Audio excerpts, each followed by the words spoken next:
Les mangeurs sont au cœur des préoccupations et des travaux de l'Institut Nutrition. Nous considérons que pour bien les comprendre et les accompagner, il faut s'appuyer sur la parole des experts, la démocratiser et la rendre accessible cette parole à la communauté des soignants, à tous ceux qui leur ont dédié leur vie professionnelle et qui accompagnent ces mangeurs fragilisés par l'âge ou la maladie au quotidien. Autour d'un café ou d'un bon repas, ils nous livrent leur vécu, nous partagent leurs témoignages, conseils et astuces pour redonner à chacun le plaisir de manger et de cuisiner avec bonne humeur et gourmandise. La parole à François Berger, fondateur de Nutriculture et président du fonds Repas pour la promotion des plaisirs à table pour tous. François nous explique ce qui guide son action au quotidien. Eh bien, c'est une envie d'avoir l'équité interrogée jusque dans l'assiette. Eh bien, c'est se poser la question de savoir ce que sont les caractéristiques biologiques, physiologiques, pathologiques, etc. des personnes que nous accompagnons. Une personne qui avance en âge avec des difficultés, troubles d'orientation, préhension, mastication, etc. Il est très important que nous puissions la guider pour obtenir un résultat sur sa satisfaction, ce qui entraînera un résultat, bien sûr, sur sa sécurité et sa santé. Le challenge pour la communauté de soignants en établissement qui accueille une personne arrivant, eh bien cette personne qui arrive, c'est un être de culture qui rentre dans un lieu de vie multiculturel. Ça veut dire que tout ce qu'elle voit lui est étranger et réciproquement.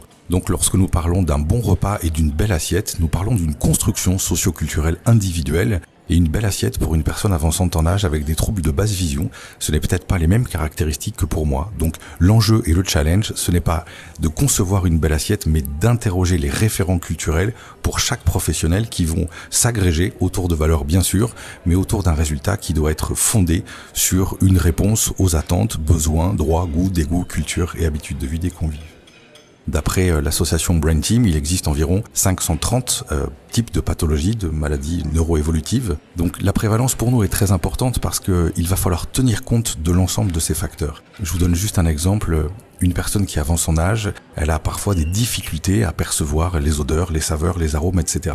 Tout cela va être exacerbé si nous sommes dans une situation de repas qui par exemple est stressante. Quelqu'un qui est accompagné trop rapidement à table, accompagné en fauteuil par exemple, va être stressé. S'il est stressé, le stress c'est gorge nouée, estomac serré et puis bien évidemment un déficit salivaire qui était indispensable à la formation du bol alimentaire. Donc avant de servir le repas, il faut penser le contexte, mais il faut aussi penser les postures, adapter les types d'accompagnement, les types de sollicitations, pour qu'un résident qui souffre d'hyperacousie, par exemple, évite de sursauter à chaque fois que va survenir un bruit de chariot ou un bruit de couvert. Il faut que nous fassions attention à réduire tous les bruits parasites qui pourraient gêner le résident concentré sur son assiette. Je ne vais pas pouvoir vous dire combien d'établissements le mettent en œuvre réellement. En tout cas, toutes et tous ont à cœur de faire correctement. Mais c'est toujours une adéquation objectif moyen résultat. Et dans les moyens, nous allons parler de moyens humains, de formation pluriprofessionnelle transversale, de temps de réflexion et d'analyse, à la fois des valeurs autour desquelles nous nous agrégeons, à la fois des compétences qui sont attendues. Donc pour que les établissements le fassent correctement, il est nécessaire de prendre le temps de la réflexion, du partage de connaissances et de l'intelligence collaborative.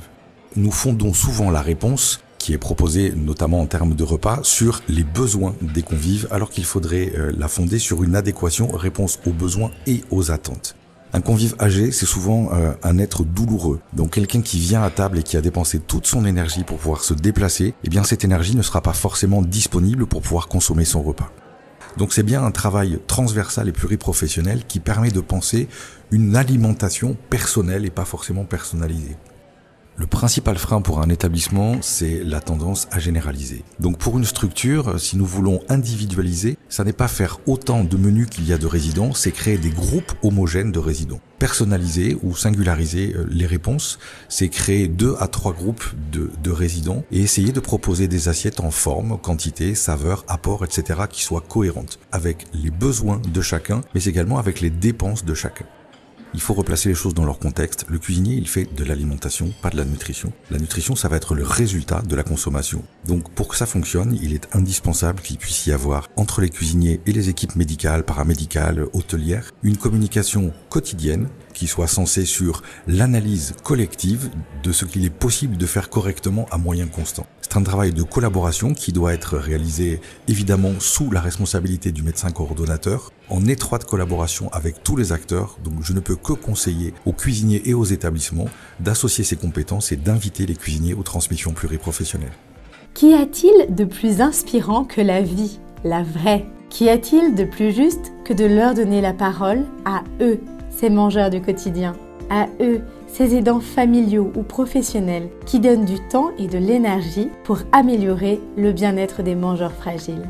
Leurs témoignages sont une matière précieuse pour tous ceux qui inventent les façons de se nourrir d'aujourd'hui et de demain. L'Institut Nutrition est une des têtes chercheuses de Restalliance.